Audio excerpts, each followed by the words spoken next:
সমাগত যেহেতু বিধানসভা নিৰ্বাচন আৰু সমষ্টিয়ে প্ৰচাৰতে ব্যস্ত হৈ পৰিছে টিকট প্ৰত্যাশী ঠায়ে ঠায়ে আৰম্ভ কৰিছে নিৰ্বাচনী প্ৰচাৰ মানকাছাৰত সমষ্টিবাসীয়ে কাক বিচাৰে জনপ্ৰতিনিধি ৰূপে সাধাৰণ লোকহক বা ব্যৱসায়ীসকলে কি মন্তব্য প্ৰদান কৰিছে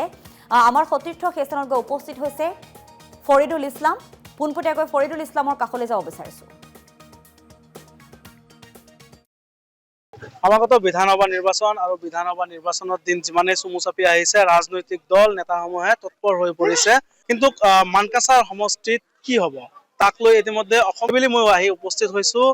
মানকাছাৰ সমষ্টিৰ ঝালৰচৰ গাঁও পঞ্চায়তৰ এখন বজাৰত আৰু ইয়াৰ সাধাৰণ ভোটাৰে কাক বিচাৰে কেনে ধৰণৰ প্ৰাৰ্থী বিচাৰে তাক জানিবলৈ আমি আজি চেষ্টা কৰিম সঁচাই ক'ব লাগে যে আমি ঝালৰচৰত ইমান মানে মানুহ আছে যে মনুখানক বিচাৰে মনুখান এনেই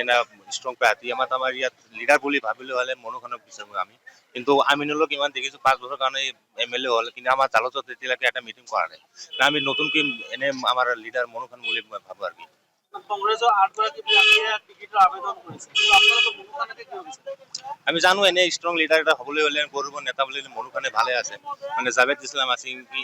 ই মানে আগতে এনেকুৱা কাম কৰা নাই ভাল কাম আমি আমাৰ আশা ৰাখিছোঁ আৰু কি যে মনুখানে ভাল কাম কৰিব আৰু বিগত 5 বছৰত বিধায়ক আছে তেখেতে কাম কৰিছে নে কাম কৰা নাই আমাৰ জিবিত কাম কৰা নাই বেলেগ জিবি যদি কাম কৰিছে ইমান ভাল কাম কৰা নাই অকল দুৰ্নীতি খালি কৰাপশ্যনে কৰিছে ইয়াতে কংগ্ৰেছৰ প্ৰাৰ্থীয়ে জয় হ'ব না হ'ব নাই এইবিলাক কংগ্ৰেছমুখী মানুহ এতিয়া হৈ আছে কংগ্ৰেছে জয় হ'ব বুলি আশা ৰাখিছোঁ কংগ্ৰেছৰ টিকেট জনে পাব জনে তেনে মানে মনুখানক আমি বিচাৰোঁ মনুখানক দিলে ভালে হ'ব কংগ্ৰেছৰ নিকিবুল হুছেইন খানক বিচাৰিছোঁ নিকিবুল হুছেইন খান এই কাৰণে বিচাৰিছোঁ নিকিবুল হুছেইন খান আমাৰ ইফালে বহুত মানুহ মানে হেল্প কৰে মানুহৰ মাজত সকলো পোৱা যায় আৰু আমাৰ এইটো পিছপৰা অঞ্চল যেহেতু আমাৰ ইফালে কোনো লিডাৰ নাই ভাল লিডাৰ নাই নিকিবুল হুছেইন খান হ'লে আমি ভাল পাম আৰু সহযোগিতা পাম আৰু কংগ্ৰেছৰ 8গৰাকী প্ৰাৰ্থীয়ে টিকটৰ আবেদন কৰিছে 8গৰাকীৰ ভিতৰত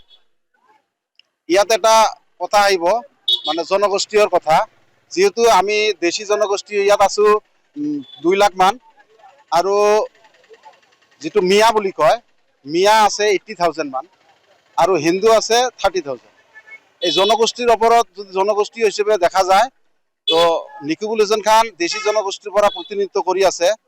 আৰু বাকি যিখিনি আছে যেনেকুৱা মহিবুৰ ৰহমান বাপ্পী একেতে মিয়া জনগোষ্ঠীৰ পৰা আহা একেতো দেউতাকৰ আগত MLA আছিল কিন্তু মানকাছাৰ সমষ্টিত কোনো উন্নতি কৰা নাই তাৰ পিছত আৰু এটা আছে আপোনাৰ যিখিনি আছে এইবিলাকৰ পাব্লিক গণভেটি এনেকুৱা নাই কিন্তু ইয়াত দেখা যায় মিয়া জনগোষ্ঠীৰ পৰা দুটা লিডাৰ উঠি আহিছে এটা হ'ল আপোনাৰ এই মতিউৰ ৰহমান মণ্ডল আৰু তেখেত লৰা প্লাস আমিনুল ইছলাম দুটা মিয়া জনগোষ্ঠীৰ পৰা এই কাৰণে যদি আমাৰ দেশী জনগোষ্ঠীৰ পৰা নিকিবুল হুছেইন খানক দিয়ে তেতিয়াহ'লে আমি কংগ্ৰেছ জিকাব পাৰিম অগপ আৰু ইউডিএফ ইয়াতে ইমান ফেক্টৰ নহয় মানুহখিনি সব মাইনৰিটি মানুহ গৌৰৱ গগৈৰ ওপৰত আস্থা ৰাখিছে আমাৰ CLP লিডাৰ দেৱব্ৰত শইকীয়াৰ ওপৰত আস্থা ৰাখিছে কংগ্ৰেছকে ভোট দিব যদি আমাৰ দেশী জনগোষ্ঠীৰ পৰা নিকিবুল হুছেইন খানক টিকেট দিয়ে তেতিয়াহ'লে আমি কংগ্ৰেছত জিকাব পাৰিম আমাৰ লোক মানকাছাৰ দেশী জনগোষ্ঠীৰ মানুহকে বিচাৰি আছো কংগ্ৰেছৰ হ'ব নাই আমাৰ কংগ্ৰেছে ইয়াত মানে যিবিলাক ভোটাৰে আছে মানে কংগ্ৰেছমুখী হৈ আছে আজিলৈকে গম পাইলো মই মানে বেলেগ আৰু কিবা UDF তো অস্তিত্ব নাই AGP ইয়াত নোৱাৰে মাইনৰিটি হিচাপত আমাৰ কংগ্ৰেছে জিকিব আমি কংগ্ৰেছে আশাবাদী জিকিবই 100% নিকিবুল হুছেইন খান জিকিব কংগ্ৰেছৰ 8গৰাকী প্ৰাৰ্থী আছে 8গৰাকীত কোনোবাৰ কোনো মানকাছৰ তাৰ কিবা সুবিধা পোৱা নাইকে আজিলৈকে আমাৰ কংগ্ৰেছৰ পৰা আগত নিকিবুল হুছেইন খান ডাঙৰীয়াৰ মিছেছে ধুবুৰী জিলা পৰিষদ আছিল তেতিয়া বহুত কাম কাজ উন্নয়ন কৰিছে আজিলৈকে চাউচলমাৰৰ জিলা পৰিষদ কাম কাজ কৰি আছে আমালোকে গম পাই আছো ভোটাৰ বিলাক মানে ইয়ে মানকাছৰৰ বিধানসভা মানে যিকোনো ডাঙৰ কেণ্ডিডেট ইয়ে হ'ব বুলি আশাবাদী আমি এনেকুৱা কন্টেষ্ট নাই